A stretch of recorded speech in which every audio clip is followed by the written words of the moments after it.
ஒரு பெரிய காட்டில் பயங்கரவாதி என்ற ஒரு சிங்கம் வாழ்ந்து வந்தது. அது மிகவும் கொடூரமானது. காட்டில் உள்ள மிருகங்களையெல்லாம் கண்ணில் கண்டபடி வேட்டையாடி கொன்று தின்று வந்தது. இதனால் காட்டில் இருந்த மற்ற விலங்குகள் அனைத்தும் மிகுந்த பயத்தில் வாழ்ந்தன.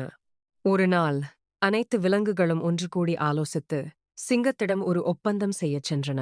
அவை சிங்கத்திடம், அரசே, நீங்கள் இப்படி வேட்டையாடினால் காட்டில் விலங்குகளே இல்லாமல் போய்விடும்.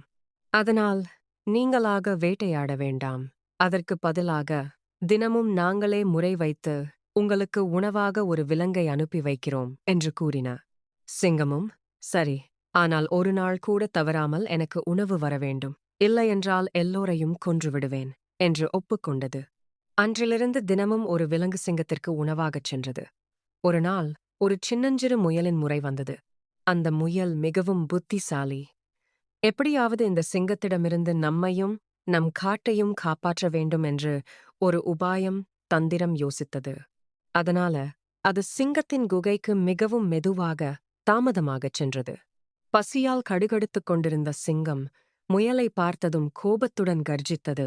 ஏன் இவ்வளவு தாமதம்? அது மட்டுமில்லாமல் இவ்வளவு சிறிய முயலையா எனக்கு உணவாக அனுப்பியிருக்கிறார்கள் என்று கத்தியது.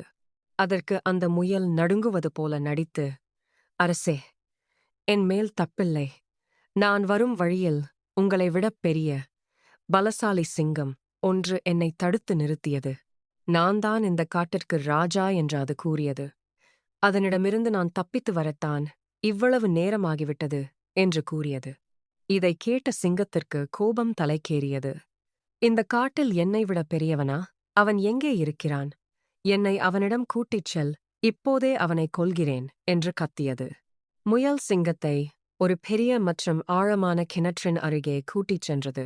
அரசே, அந்த சிங்கம் இந்த கோட்டைக்குள், கிணற்றுக்குள் தான் ஒளிந்திருக்கிறது என்று காட்டியது. சிங்கம் கிணற்றுக்குள் எட்டிப் பார்த்தது. கிணற்றுத் தண்ணீரில் அதன் சொந்த நிழல் தெரிந்தது.